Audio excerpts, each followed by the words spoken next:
Hello students, welcome to yet another session of political science. Today we are going to discuss our chapter Judiciary. Furthermore, we are going to understand the basic concepts of judiciary and why it is important for our judiciary to remain independent from the control of the legislature or from the control of the executive. So let us begin. As I said, our first question is, why do we need an independent judiciary?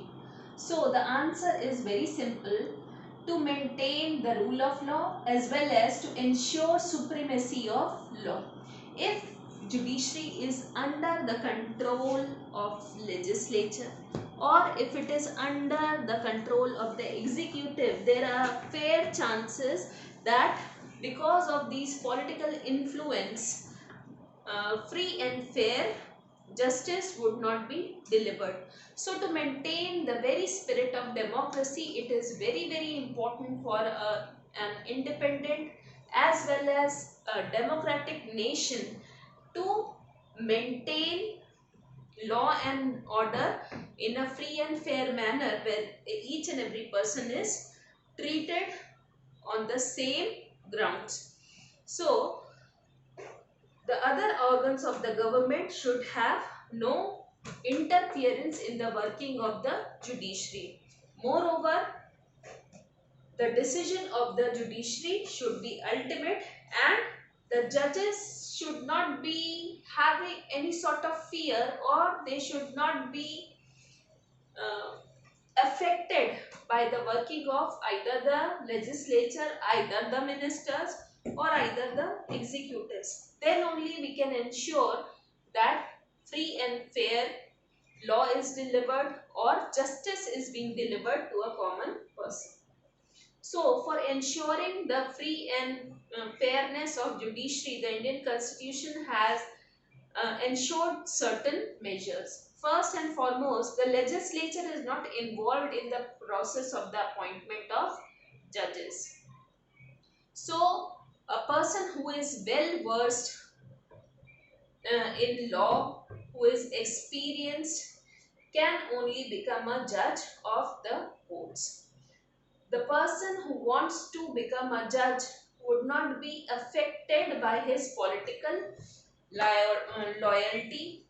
So he is free from his from any political control or any control of the ministers.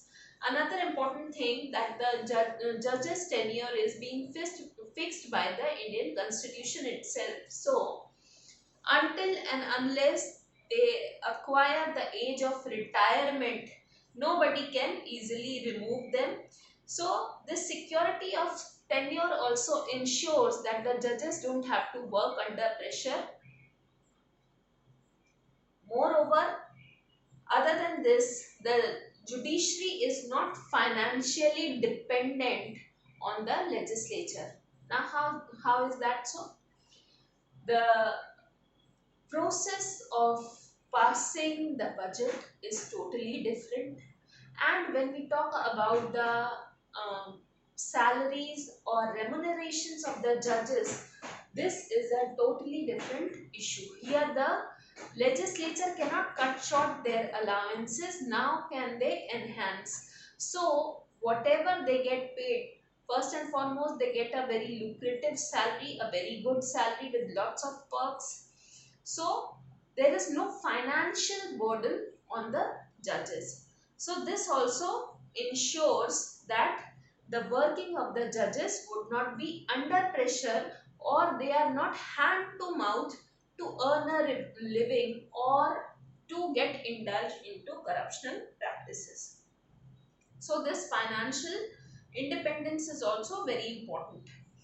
Moreover, the judiciary has the power to penalize those who are found guilty of the contempt of the court. So a person has to be very conscious in front of the judiciary. If they go against the verdict of the judiciary, or if they are summoned, means if they are called to the court and any political person, personality, or any media person overrules, then he or she can be held accountable for the contempt of court, which is a serious crime. So a person from the richer section or from the middle class or from the lower section of society, they all are equal in front of the eyes of law. So this is one important thing. Another thing, appointment of judges.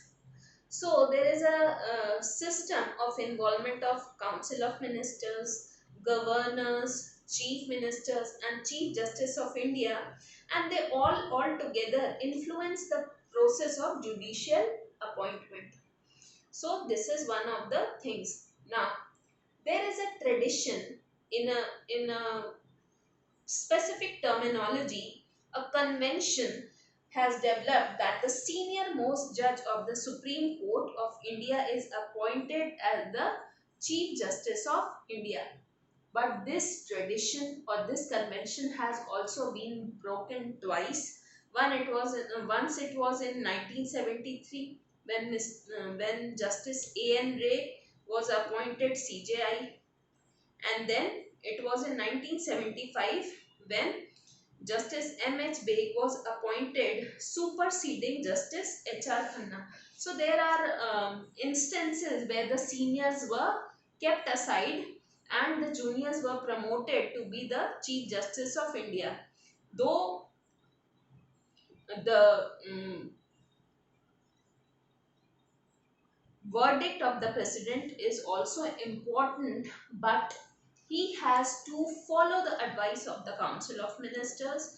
Moreover, he has to consult the governor of that specific state while appointment of the judges, and moreover, uh, the Supreme Court has established a principle of collegiality or collegium of judges, where there is the Chief Justice of India and four senior most judges are involved in the appointment of judges. So power play cannot be the tools in the appointment of a judge. So this is one of the important things. Same goes for the appointment of the judges of High Court. So judges are those people who are appointed by the President of India, but definitely they have no effect of the ruling party or the majority party of the state or of the center. So their work is quite different and least affected by the executive or by the legislature. Now let us talk about the removal of these judges. A judge cannot be removed until and unless it has been proven that he is incapable of his duties, or some misbehavior in his conduct has been proven. Moreover, they are immune of criticism. Why is this so?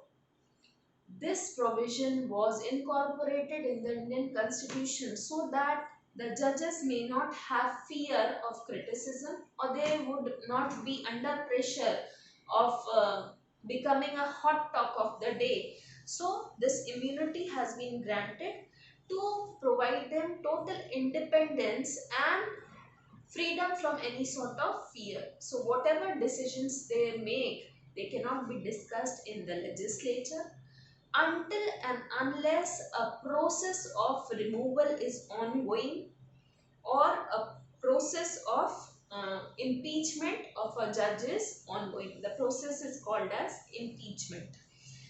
Now, removing then to, or thinking of removing a judge is then to not a simple process. A special majority should vote in the favor of this process. Now you already know what is the meaning of special majority. That means 2/3 of the members of both the houses should be present and they should be voting in the favor of the motion. So this is quite a difficult thing to attain. There was once an attempt to remove a judge of Supreme Court, but somehow it could not get materialized, though 2/3 of majority of the parliament had voted also, but still it could not take place in our country. So there is generally a tradition in our country that the appointed judges are never removed from their designation. They get retired and then only they are removed.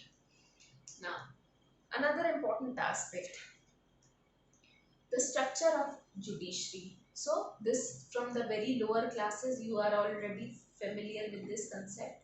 In India, we have a single integrated judicial system. That means that the Supreme Court is the apex court. It is the highest authority.